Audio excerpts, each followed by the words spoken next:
ನಮಸ್ಕಾರ, ನಿಮಗೆ Kannada defence news ಚಾನೆಲ್ಗೆ ಸ್ವಾಗತ. ರಕ್ಷಣಾ ತಂತ್ರಜ್ಞಾನದ ನಿಖರ ವಿಶ್ಲೇಷಣೆ. ಭಾರತದ ರಕ್ಷಣಾ ಮಂತ್ರಾಲಯವು ಅಮೆರಿಕದ P-8I ಪೊಸೈಡಾನ್ ಮಾರಿಟೈಮ್ ಪೆಟ್ರೋಲ್ ವಿಮಾನಗಳ 6 ಹೆಚ್ಚುವರಿ ಘಟಕಗಳನ್ನು ಖರೀದಿಸುವ ಯೋಜನೆಯನ್ನು ತಾತ್ಕಾಲಿಕವಾಗಿ ಸ್ಥಗಿತಗೊಳಿಸಿದೆ. ಈ ನಿರ್ಧಾರವು 2025 ಆಗಸ್ಟ್ 7ರಲ್ಲಿ ಅಮೆರಿಕದ ಪ್ರೆಸಿಡೆಂಟ್ ಡೊನಾಲ್ಡ್ ಟ್ರಂಪ್ ಘೋಷಿಸಿರುವ 25% ಟ್ಯಾರಿಫ್ಗೆ ಭಾರತದಿಂದ ಬಂದ ಪ್ರತಿಕ್ರಿಯೆಯಾಗಿದೆ.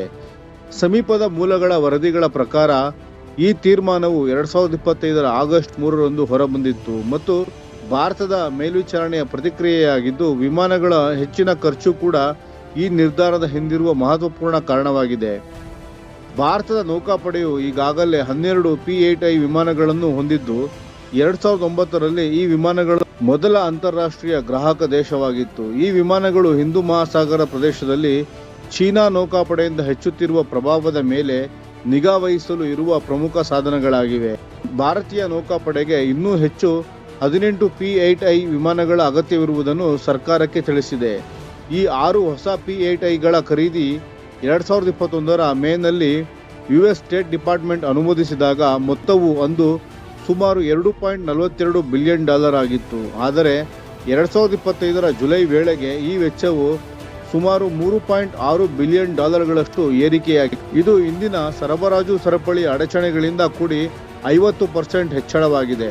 ಇದಕ್ಕೂ ಮುನ್ನ ಭಾರತದ ಮಿಲಿಟರಿ ಸಚಿವಾಲಯವು ಈ ಖರೀದಿಯನ್ನು ಅನುಮೋದಿಸಲು ತಯಾರಾಗಿದ್ದರೂ, ಟ್ರಂಪ್ ಆಡಳಿತವು ಭಾರತೀಯ ಸರಕುಗಳ ಮೇಲೆ ಆಮದು ತೆರಿಗೆಯನ್ನು 25% ಘೋಷಿಸಿದ ನಂತರ ಭಾರತ ತಾತ್ಕಾಲಿಕವಾಗಿ ಈ ಖರೀದಿಯನ್ನು ಪುನರ್ವಿಮರ್ಶಿಸಲು ನಿರ್ಧರಿಸಿದೆ.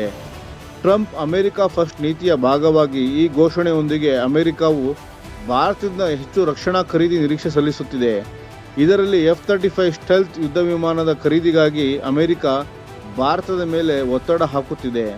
ಭಾರತದ ವಿದೇಶಾಂಗ ವ್ಯವಹಾರಗಳ ಇಲಾಖೆ ಅಮೆರಿಕದ ಈ ಘೋಷಣೆಗೆ ಆಘಾತ ಮತ್ತು ಖೇದ ವ್ಯಕ್ತಪಡಿಸಿದ್ದು, ರಕ್ಷಣಾ ಖರೀದಿಗೆ ಬದ್ಧತೆಗಳು ಭಾರತದ ರಾಷ್ಟ್ರೀಯ ಭದ್ರತಾ ಅವಶ್ಯಕತೆ ಮತ್ತು ತಂತ್ರಜ್ಞಾನ ಆಧಾರಿತ ನಿರ್ಧಾರಗಳ ಮೇಲೆ ಆಧಾರವಾಗಿರುತ್ತದೆ ಎಂದು ಹೇಳಿದೆ.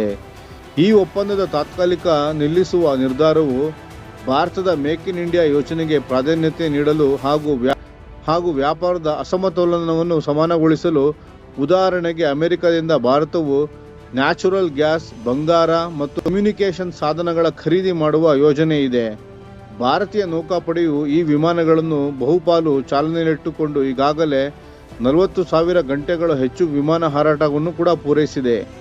ಶತ್ರು ರಾಷ್ಟ್ರಗಳ ಸುಧಾರಿತ ಸಾಮರ್ಥ್ಯಗಳಾದ NASM MR-350 ಕಿಲೋಮೀಟರ್ ಶ್ರೇಣಿಯ ಕ್ಷಿಪಣಿಗಳು ಹಾಗೂ ಚೀನಾದ ಸಬ್ಮರೀನ್ಗಳು ಮತ್ತು ಪಾಕಿಸ್ತಾನದ ನೌಕಾಪಡೆಗಳ ಮೇಲಿನ ನಿಗಾವನ್ನು P-8Iಗಳಿಂದ ನಡೆಸಲಾಗುತ್ತಿದೆ.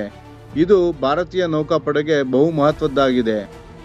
ಭಾರತ ಮತ್ತು ಅಮೆರಿಕ ರಕ್ಷಣಾತ್ಮಕ ಸಂಬಂಧದ ಮೇಲೆ ಈ ಘೋಷಣೆಯ ಪ್ರಭಾವ ತುಂಬಾ ಆಳವಾಗಿದೆ. ಇದರೆಡೆ ಬೋಯಿಂಗ್ ಕಂಪನಿಯು ತನ್ನ P-8I ಒದಗಿಸುವ ವ್ಯವಸ್ಥೆಯನ್ನು ತಮಿಳುನಾಡಿನ ಹೊಸೂರಿನಲ್ಲಿ ಏರ್ವರ್ಕ್ಸ್ನಲ್ಲಿ ನಿರ್ವಹಿಸುತ್ತಿದ್ದು, ಭಾರತದಲ್ಲಿ ಸುಮಾರು 5,000 ಉದ್ಯೋಗವನ್ನು ಸೃಷ್ಟಿಸುತ್ತಿದೆ ಮತ್ತು ಸುಮಾರು $1.7 ಬಿಲಿಯನ್ ಅನ್ನು ಆರ್ಥಿಕತೆಗೆ ಕೊಡುಗೆ ನೀಡುತ್ತಿದೆ. ಆದರೆ ಈ ಡೀಲ್ ಸ್ಥಗಿತಗೊಂಡರೆ ನಕಾರಾತ್ಮಕ ಪರಿಣಾಮ ಬೀಳುವ ಸಾಧ್ಯತೆ ಇದೆ. ಸದ್ಯಕ್ಕೆ MOD ಈ ಒಪ್ಪಂದವನ್ನು ತಾತ್ಕಾಲಿಕವಾಗಿ ನಿಲ್ಲಿಸಲಾಗಿದೆ, ಆದರೆ ಪೂರ್ತಿಯಾಗಿ ತಿರಸ್ಕೃತವಾಗಿಲ್ಲ ಎಂದು ಹೇಳಿದ್ದು, ಬೆಲೆ ಕಡಿತ ಮತ್ತು ವ್ಯಾಪಾರ ರಿಯಾಯಿತಿ ಸಿಕ್ಕರೆ ಒತ್ತಾಸೆಯಂತೆ ಖರೀದಿಗೆ ಮರುಚಿಂತನೆ ಮಾಡಲು ಸಾಧ್ಯವಿದೆ. US foreign military sales FMS ಒಡಂಬಡಿಕೆಯಲ್ಲಿ ರೀಸನಬಲ್ ಪ್ರೈಸ್ ಭರವಸೆ ಸಿಕ್ಕರೆ ಈ ಪ್ರಕ್ರಿಯೆ ಪುನರಾರಂಭವಾಗಬಹುದು. ಭಾರತದ ರಕ್ಷಣಾತ್ಮಕ ತೀರ್ಮಾನಗಳು ಈಗ ಆಪರೇಷನಲ್ ಅಗತ್ಯತೆಗಳು, ಆರ್ಥಿಕ ಬಜೆಟ್ ಮತ್ತು ಸ್ವದೇಶಿ ನಿರ್ಮಾಣದ ಕಡೆಗೆ ಸಾಗಿವೆ. DRDOನ ಅನ್ಮ್ಯಾನ್ಡ್ ಪ್ಲಾಟ್ಫಾರ್ಮ್, HALನ ಪ್ರಸ್ತಾವಿಕ ಮ್ಯಾರಿಟೈಮ್ ಪೆಟ್ರೋಲ್ ಏರ್ಕ್ರಾಫ್ಟ್ಗಳಂತಹ ಪರ್ಯಾಯಗಳನ್ನು MOD ಈಗ ಪರಿಗಣಿಸುತ್ತಿವೆ. ನಿರ್ಣಯ ಭಾರತೀಯ ನೌಕಾಪಡೆಗೆ P-8I ಅವಶ್ಯಕತೆ ವಾಸ್ತವವಾಗಿದೆ, ಆದರೆ ಆರ್ಥಿಕ ಒತ್ತಡದಿಂದಾಗಿ ಬದಲಿ ಮಾರ್ಗಗಳನ್ನು ಹುಡುಕುವುದಕ್ಕೆ ನೆರವಾದರೂ MQ-9B ಡ್ರೋನ್ಸ್ ಮತ್ತು MH-60R ಹೆಲಿಕಾಪ್ಟರ್ಗಳು ಇವುಗಳಿಗೆ ತುರ್ತು ದಾಳಿ ಸಾಮರ್ಥ್ಯವಿಲ್ಲದಿದ್ದರೂ ಸಹ ಪೂರಕವಾಗಿ ಕೆಲಸ ಮಾಡುತ್ತಿವೆ. ಭವಿಷ್ಯದಲ್ಲಿ ಈ ಹೊಸ P-8I ಡೀಲ್ ಮತ್ತೆ ಚರ್ಚೆಗೆ ಬರಬಹುದು. ವಿಶೇಷವಾಗಿ ಇಡೀ US ಭಾರತ ಸಂಬಂಧದಲ್ಲಿ ಬದಲಾವಣೆಗಳಾದರೆ ಅಥವಾ ಜಂಟಿ ಉತ್ಪಾದನೆ ಯೋಜನೆಗಳು ಜಾರಿಗೆ ಬರಬಹುದು. ನಮ್ಮ ವಿಡಿಯೋಗೆ ಲೈಕ್ ಮಾಡಿ, ನಮ್ಮ ಚಾನಲ್ಗೆ ಸಬ್ಸ್ಕ್ರೈಬ್ ಮಾಡಿ, ಬೆಲ್ ಐಕಾನ್ ಒತ್ತಿ. ಯಾವ ಅಪ್ಡೇಟ್ಗೂ ಮಿಸ್ ಆಗಬೇಡಿ. ಡಿಫೆನ್ಸ್ ಸುದ್ದಿಗಳನ್ನು ತ್ವರಿತವಾಗಿ ಪಡೆಯಿರಿ. ನಿಮ್ಮ ಬೆಂಬಲವೇ ನಮ್ಮ ಶಕ್ತಿ. ಭಾರತ ಬಲಿಷ್ಠವಾಗಲಿ ಎಂದು ಆಶಿಸುತ್ತಾ ಭಾರತ ಮಾತೆಗೆ ಜೈ.